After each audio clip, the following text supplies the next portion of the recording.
जय हिंद दोस्तों, नमस्कार दोस्तों। मैं रवि प्रताप सिंह आपके सामने आया हूँ विज्ञान के वन लाइनर लेकर, साइंस के वन लाइनर। और मेरे दोस्तों, ये साइंस के वन लाइनर हर एग्ज़ाम के लिए बहुत ही महत्वपूर्ण हैं और आप इनको ज़रूर पढ़िएगा मेरे दोस्तों। और इस सीरीज का नाम हमने रखा है मेरे दोस्तों, नौकरी का धमाका। नौकरी का धमाका ये सीरीज है और इसमें हम पढ़ने वाले हैं लगभग 2000 प्रश्न। और मेरे दोस्तों, ये लेखपाल हो, यूपी पुलिस हो, या फिर मेरे दोस्तों वीडियो हो, ग्राम विकास अधिकारी हो, या फिर मेरे दोस्तों ये ग्रुप डी का एग्ज़ाम हो या एनटीपीसी का दूसरा एग्ज़ाम हो, सेकंड स्टेज का एग्ज़ाम हो, सभी के लिए बहुत ही महत्वपूर्ण है। तो हम ज़्यादा देर ना करते हुए आइए पढ़ते हैं ये सीरीज और शुरुआत करते हैं मेरे दोस्तों। सबसे पहले देखिए मेरे दोस्तों, पहला वन लाइनर है हमारा, जीव विज्ञान शब्द का प्रयोग सबसे पहले किसने किया था? तो मेरे दोस्तों, लेमार्क व ट्रेविरेनस ने सबसे पहले जीव विज्ञान शब्द का प्रयोग किया था मेरे दोस्तों।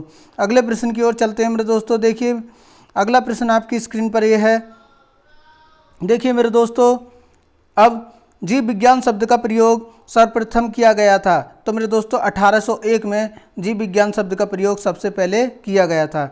जीव विज्ञान का जनक किसे कहा जाता है मेरे दोस्तों? अरस्तु को जीव विज्ञान का जनक कहा जाता है। मधुमक्खी पालन कहलाता है मेरे दोस्तों, मधुमक्खी पालन को क्या कहते हैं? एपी कल्चर कहते हैं। अब देखिए मेरे दोस्तों, रेशम कीट पालन क्या है? सेरी कल्चर है मेरे दोस्तों, रेशम कीट पालन। मत्स्य पालन क्या है मेरे दोस्तों? पीसी कल्चर है मत्स्य पालन। मेरे दोस्तों, कवकों का अध्ययन क्या कहलाता है? माइकोलॉजी कहलाता है। कवकों का अध्ययन क्या कहलाता है? माइकोलॉजी। शैवालों का अध्ययन क्या कहलाता है मेरे दोस्तों? फाइकोलॉजी। ठीक है मेरे दोस्तों। पुष्पों का अध्ययन क्या कहलाता है मेरे दोस्तों? एंथोलॉजी। पुष्पों का अध्ययन क्या कहलाता है मेरे दोस्तों? एंथोलॉजी। अब देखिए मेरे दोस्तों, अगला वन लाइनर है हमारी स्क्रीन पर। फलों का अध्ययन क्या कहलाता है? पोमोलॉजी। फलों का अध्ययन क्या कहलाता है? पोमोलॉजी। पक्षियों का अध्ययन क्या कहलाता है मेरे दोस्तों? आर्निथोलॉजी। आर्निथोलॉजी। मछलियों का अध्ययन क्या कहलाता है मेरे दोस्तों? इक्थियोलॉजी। इक्थियोलॉजी। अगले वन लाइनर की ओर चलते हैं मेरे दोस्तों।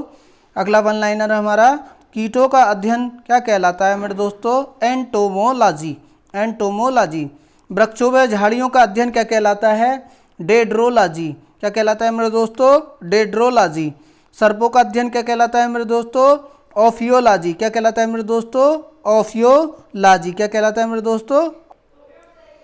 छिपकलियों का अध्ययन मेरे दोस्तों क्या कहलाता है? सोरोलॉजी। छिपकलियों का अध्ययन क्या कहलाता है? सोरोलॉजी। और काष्ठी पेड़ों का अध्ययन क्या कहलाता है मेरे दोस्तों? सिल्वी कल्चर। क्या कहलाता है? सिल्वी कल्चर। अब मेरे दोस्तों, वनस्पति विज्ञान का जनक कौन कहलाता है? थियोफ्रेस्टस को वनस्पति विज्ञान का जनक कहते हैं। जीवन की उत्पत्ति का आधुनिक जीव रसायन सिद्धांत दिया था, किसने दिया था मेरे दोस्तों? AI ओपरेन। किसने दिया था? AI ओपरेन ने। अगले प्रश्न की ओर, अगले मेरे दोस्तों वन लाइनर की ओर चलते हैं। चिकित्सा शास्त्र। चिकित्सा शास्त्र का जन्मदाता किसे कहा जाता है? हिप्पोक्रेटस को कहा जाता है। किसको कहा जाता है मेरे दोस्तों? हिप्पोक्रेटस को। अगला वन लाइनर मेरे दोस्तों, कौन सा जीव चावल की फसल के लिए जैव उर्वरक का कार्य करता है? नील हरित शैवाल। नील हरित शैवाल क्या करता है मेरे दोस्तों? चावल की फसल के लिए जैव उर्वरक का कार्य करता है। किस शैवाल से आयोडीन प्राप्त होता है? लेमिनेरिया नामक शैवाल से आयोडीन प्राप्त होता है। चेचक के टीके का आविष्कार किसने किया था मेरे दोस्तों? एडवर्ड जेनर ने किया था। अगले वन लाइनर की ओर चलते हैं मेरे दोस्तों। अगला वन लाइनर है, प्रयोगशाला में सबसे पहले DNA को किसने संश्लेषित किया? डॉक्टर हरगोविंद खुराना। देखिए अगला वन लाइनर, प्राकृतिक वर्ण या योग्यता की उत्तर जीविता का सिद्धांत किसने दिया था? चार्ल्स डार्विन ने। अगला वन लाइनर है, स्टेथोस्कोप का आविष्कार किसने किया था? लेनी ने। किसने किया था? लेनी ने। जीवाणु की खोज किसने की मेरे दोस्तों? ल्यूवेनहॉक ने। किसने? ल्यूवेनहॉक ने। टाइफाइड के जीवाणु की खोज की रोवर्थ ने। किसने? रोवर्थ ने। बेरीबेरी रोग की चिकित्सा की खोज की गई थी, किसने की थी बेरीबेरी रोग की चिकित्सा की खोज? आइजक मैन ने। आइजक मैन ने। अगले वन लाइनर की ओर चलते हैं मेरे दोस्तों। रॉबर्ट हुक ने अपनी किस पुस्तक में कोशिका का नाम दिया? कोशिका नाम दिया था, किसने दिया था? रॉबर्ट हुक ने अपनी पुस्तक में कोशिका नाम दिया था। कौन सी पुस्तक थी? माइक्रोग्राफिया उनकी एक पुस्तक थी। ठीक है। विषाणु की खोज किसने व कब की? इवानोवस्की नामक वैज्ञानिक हुए हैं, उन्होंने विषाणु की खोज की। और 1852 1852 यानी 1852 में उसकी खोज हुई। हीलाडर्मा क्या है? एक विषैली छिपकली है मेरे दोस्तों, हीलाडर्मा। सबसे बड़ा सर्प कौन सा है? अजगर है मेरे दोस्तों। सबसे बड़ी मछली कौन सी है? रीनोडॉन टाइपस है मेरे दोस्तों, रीनोडॉन टाइपस। अगला प्रश्न मेरे दोस्तों, अगला वन लाइनर, सबसे पुराना प्राइमेट लीमर कौन सा? लीमर। सबसे बड़ा Mollusca joint squid, joint squid. सबसे बड़ा सीलेंट्रेटा साइनिया व जेलीफिश, साइनिया व जेलीफिश। सबसे पुराना स्तनी एकिडना कौन सा है मेरे दोस्तों? एकिडना।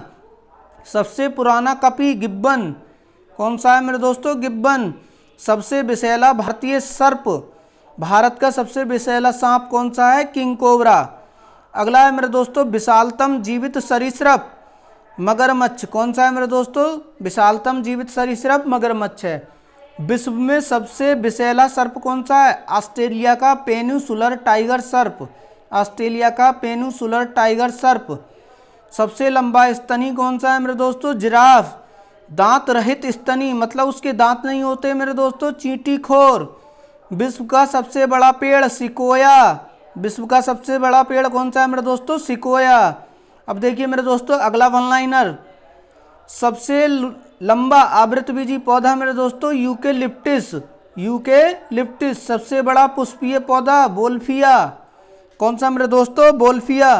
सबसे बड़ा फूल रेफ्लिसिया कौन सा मेरे दोस्तों? रेफ्लिसिया।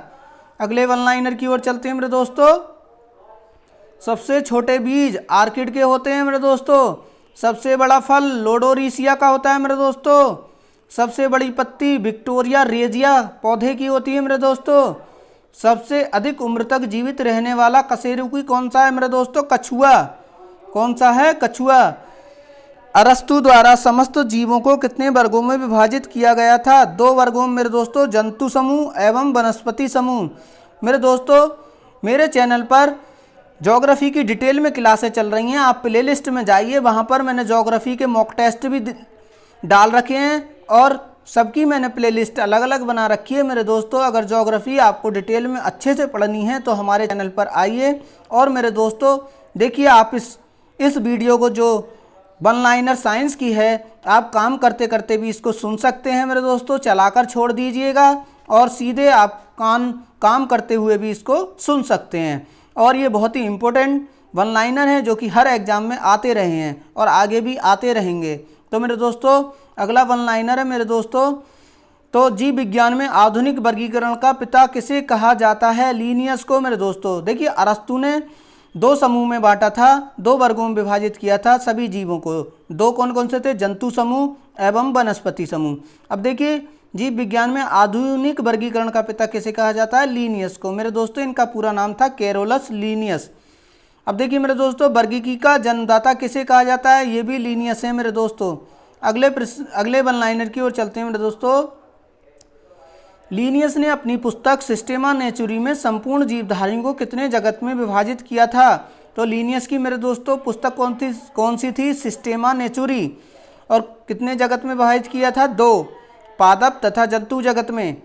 व्हिटेकर के अनुसार समस्त जीवों को, देखिए मेरे दोस्तों, पादप और जंतु में किसने बांटा था? लीनियस ने। अब देखिए अगला वन लाइनर, व्हिटेकर के अनुसार समस्त जीवों को कितने जगत में वर्गीकृत किया गया है? तो व्हिटेकर ने 5 जगत में बांटा था। देखिए कौन कौन से हैं?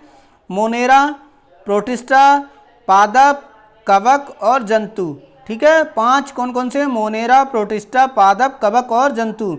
अगले वन लाइनर की ओर चलते हैं मेरे दोस्तों। देखिए यह वन लाइनर अगला, सभी प्रोकैरियोटिक जीव अर्थात जीवाणु, साइनोबैक्टीरिया तथा आर्की बैक्टीरिया को किस जगत में शामिल किया गया है? मोनेरा। देखिए मेरे दोस्तों, इस वन लाइनर में एक प्रश्न और कवर होता है कि प्रोकैरियोटिक जीव कौन कौन से होते हैं? जीवाणु, साइनोबैक्टीरिया और आर्की बैक्टीरिया। देखिए मेरे दोस्तों, कहीं कहीं मिस प्रिंटिंग है, टाइपिंग है, उसके लिए सॉरी। देखिए अगला वन लाइनर है, विविध प्रकार के एक कोशिकीय प्रायः जलीय यूकैरियोटिक जीव किस जगत में शामिल किए गए हैं? तो प्रोटिस्टा में शामिल किए गए हैं। पादप व जंतु के बीच स्थित युगलीना किस जगत में आता है? तो मेरे दोस्तों, ये प्रोटिस्टा जगत में आता है। अगला वन लाइनर है, शैवाल, मांस, पुष्पीय, अपुष्पीय, बीजीय पौधे, रंगीन, बहुकोशिकीय, प्रकाश संश्लेषी उत्पादक जीव किस जगत में आते हैं? तो मेरे दोस्तों, ये पादप जगत में आते हैं। किस जगत में यूकैरियोटिक तथा परपोषित जीवधारी सम्मिलित किए जाते हैं जिनमें अवशोषण द्वारा पोषण होता है? तो मेरे दोस्तों कवक। कवक कैसे जीवधारी हैं मेरे दोस्तों? परपोषी हैं, मतलब दूसरे से भोजन ग्रहण करते हैं। और कैसे हैं? यूकैरियोटिक हैं, ठीक है, और अवशोषण द्वारा भोजन प्राप्त करते हैं। अगला वन लाइनर की ओर चलते हैं। देखिए मेरे दोस्तों, किस जगत में सभी बहुकोशिकीय जंतु संभोजी यूकैरियोटिक उपभोक्ता जीव सम्मिलित किए जाते हैं? जंतु या मेटोजोआ में? कौन से? जंतु या मेटोजोआ में। देखिए अगला वन लाइनर, जीवों की द्विनाम पद्धति को किस वैज्ञानिक ने प्रचलित किया? कैरोलस लीनियस ने।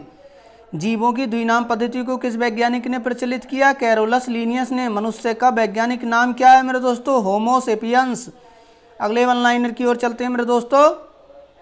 मेंढक का वैज्ञानिक नाम मेरे दोस्तों? Rana tigrina. बिल्ली का वैज्ञानिक नाम मेरे दोस्तों क्या है? Felis domesticus. Felis domesticus. कुत्ते का वैज्ञानिक नाम क्या है? कैनिस फैमिलियरिस। कैनिस फैमिलियरिस। गाय का वैज्ञानिक नाम क्या है? बोस इंडिकस। क्या है? बोस इंडिकस। मक्खी का वैज्ञानिक नाम क्या है मेरे दोस्तों? मस्का डोमेस्टिका। मस्का डोमेस्टिका। आम का वैज्ञानिक नाम क्या है मेरे दोस्तों? Mangifera indica. Mangifera indica. अब देखिए अगला वन लाइनर। अगला वन लाइनर है, धान या चावल का वैज्ञानिक नाम है ओराइजा सेटाइवा। गेहूं का वैज्ञानिक नाम है ट्रिटिकम एस्टिबम। मटर का वैज्ञानिक नाम है पाइसम सेटाइवम। चना का वैज्ञानिक नाम है कीकर एरिटिनम। चना का वैज्ञानिक नाम क्या है? कीकर एरिटिनम। अगले वन लाइनर की ओर चलते हैं मेरे दोस्तों। सरसों का वैज्ञानिक नाम क्या है बताइए? ब्रेसिका कॉम्पेस्ट्रिस। मक्का का वैज्ञानिक नाम क्या है मेरे दोस्तों? जियामेज। अगले वन लाइनर की ओर चलते हैं मेरे दोस्तों। जीवन की सबसे छोटी कार्यात्मक एवं संरचनात्मक इकाई क्या है? कोशिका मेरे दोस्तों। क्या है? कोशिका। जीव द्रव्य का नामकरण किया था पुरकिंजे ने। किसने? पुरकिंजे ने। जीव द्रव्य का नामकरण कब किया गया था? 1839 1839। जीवन का भौतिक आधार कहा जाता है किसको मेरे दोस्तों? जीव द्रव्य को। जीव द्रव्य कितने भागों में बटा होता है? 2। कोशिका द्रव्य व केंद्रक द्रव्य। कोशिका में केंद्रक एवं कोशिका झिल्ली के बीच क्या रहता है? कोशिका द्रव्य। अगले वन लाइनर की ओर चलते हैं। कोशिका में केंद्रक के अंदर पाए जाने वाला द्रव। देखिए मेरे दोस्तों, देखिए आगे पढ़ते हैं हम। जीव द्रव्य कितने भागों में बांटा जाता है? कोशिका द्रव्य व केंद्रक द्रव्य में। और आगे देखते हैं मेरे दोस्तों, अगला वन लाइनर है, कोशिका में केंद्रक एवं कोशिका झिल्ली के बीच क्या रहता है? कोशिका द्रव्य। कोशिका में केंद्रक के अंदर पाए जाने वाला द्रव होता है कौन सा मेरे दोस्तों? केंद्रक द्रव्य। जीव द्रव्य का लगभग कितने प्रतिशत जल होता है? 80% मेरे दोस्तों। अगले वन लाइनर की ओर चलते हैं। कोशिका के अध्ययन को कहते हैं मेरे दोस्तों, क्या कहते हैं बताओ? साइटोलॉजी। क्या कहते हैं? साइटोलॉजी। कोशिका शब्द का प्रयोग 1665 में सबसे पहले किसने किया था? रॉबर्ट हुक ने। किसने किया था मेरे दोस्तों? रॉबर्ट हुक ने 1665 में। सबसे छोटी कोशिका होती है किसकी होती है बताओ? माइकोप्लाज्मा की। अगला, सबसे लंबी कोशिका होती है तंत्रिका कोशिका। सबसे बड़ी कोशिका होती है शुतुरमुर्ग का अंडा। कोशिका सिद्धांत दिया था स्लाइडेन व स्वान ने। कोशिका कितने प्रकार की होती है? 2। प्रोकैरियोटिक व यूकैरियोटिक। प्रोकैरियोटिक व यूकैरियोटिक। अगला वन लाइनर, किस प्रकार की कोशिका में हिस्टोन प्रोटीन नहीं होती है? प्रोकैरियोटिक कोशिका में। अगले वन लाइनर की ओर चलते हैं। जीवाणु व नील हरित शैवाल। जीवाणु व नील हरित शैवालों में किस प्रकार की कोशिका पाई जाती है? प्रोकैरियोटिक कोशिका। माइटोकॉन्ड्रिया किस प्रकार की कोशिका में पाया जाता है? यूकैरियोटिक कोशिका में। अगले वन लाइनर की ओर चलते हैं मेरे दोस्तों।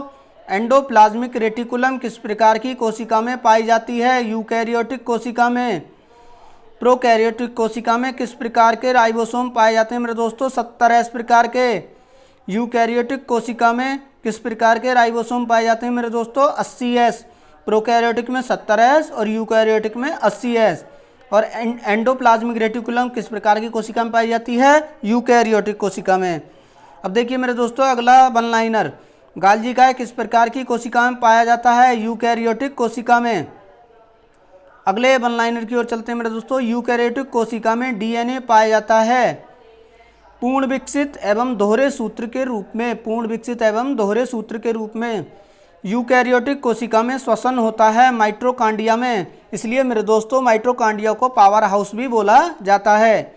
यूकैरियोटिक कोशिका में प्रकाश संश्लेषण होता है हरित लवक व क्लोरोप्लास्ट में। इसलिए मेरे दोस्तों हरित लवक को रसोई घर भी बोला जाता है। यूकैरियोटिक कोशिका में अगला वन लाइनर है मेरे दोस्तों, यूकैरियोटिक कोशिका में किस प्रकार का कोशिका विभाजन पाया जाता है? अर्धसूत्री या समसूत्री कोशिका विभाजन। अगले वन लाइनर की ओर चलते हैं। प्रोकैरियोटिक कोशिका में डीएनए पाया जाता है एकल सूत्र के रूप में कोशिका द्रव्य में, एकल सूत्र के रूप में कोशिका द्रव्य में। प्रोकैरियोटिक कोशिका में श्वसन होता है प्लाज्मा झिल्ली या प्लाज्मा मेम्ब्रेन में, प्लाज्मा झिल्ली या प्लाज्मा मेम्ब्रेन में। प्रोकैरियोटिक कोशिका में क्या लिंगी प्रजनन पाया जाता है? नहीं पाया जाता है मेरे दोस्तों लिंग प्रजनन। यूकैरियोटिक कोशिका में क्या लिंग प्रजनन पाया जाता है? हाँ पाया जाता है मेरे दोस्तों। प्रोकैरियोटिक कोशिका में प्रकाश संश्लेषण किसमें पाया जाता है? क्लोरोप्लास्ट के थाइलेकाइड में होता है मेरे दोस्तों, क्लोरोप्लास्ट के थाइलेकाइड में प्रकाश संश्लेषण होता है। अगला वन लाइनर मेरे दोस्तों आपकी स्क्रीन पर, प्रोकैरियोटिक कोशिका में कोशिका विभाजन पाया जाता है अर्धसूत्री कोशिका विभाजन। कैसा? अर्धसूत्री कोशिका विभाजन। सॉरी मेरे दोस्तों अर्धसूत्री नहीं है, ये असूत्री विभाजन है, असूत्री कोशिका विभाजन है। अगला मेरे दोस्तों प्रोकैरियोटिक कोशिका में कौन से अंगक, ये मेरे दोस्तों अर्धसूत्री नहीं है असूत्री है। प्रोकैरियोटिक कोशिका में कौन से अंगक मेरे दोस्तों, कौन से अंगक अनुपस्थित होते हैं? माइटोकॉन्ड्रिया, एंडोप्लाज्मिक रेटिकुलम, गाल्जिका, विकसित केंद्रक, लाइसोसोम, केंद्रिका और सेंट्रियोल, ये सब किसमें? प्रोकैरियोटिक कोशिका में एब्सेंट होते हैं। कोशिका भित्ति पाई जाती है, कहाँ पाई जाती है मेरे दोस्तों? पादप कोशिका में। ठीक है मेरे दोस्तों अगले प्रश्न की ओर चलते हैं, अगले वन लाइनर की ओर। कोशिका भित्ति बनी होती है सेलुलोज की मेरे दोस्तों। कोशिका भित्ति का कार्य होता है कोशिका को निश्चित आकार प्रदान करना। कोशिका के सभी अवयव किस झिल्ली से घिरे रहते हैं? किस झिल्ली से घिरे रहते हैं? कोशिका झिल्ली से। ठीक है मेरे दोस्तों कोशिका झिल्ली से। कोशिका झिल्ली का कार्य क्या है? कोशिका के अंदर केवल चुने हुए पदार्थों को ही अंदर आने देना। मेरे दोस्तों ऐसा नहीं है कोई भी पदार्थ कोशिका झिल्ली के अंदर चला जाएगा, जिसको कोशिका झिल्ली भेजेगी वही जाएगा। तो मेरे दोस्तों इसी के साथ मैं अपनी वीडियो को समाप्त कर रहा हूँ। मेरे दोस्तों मेरी वीडियो को लाइक कीजिए, शेयर कीजिए और सब्सक्राइब कीजिए मेरी वीडियो को। ठीक है मेरे दोस्तों, थैंक यू, धन्यवाद, जय हिंद, जय भारत।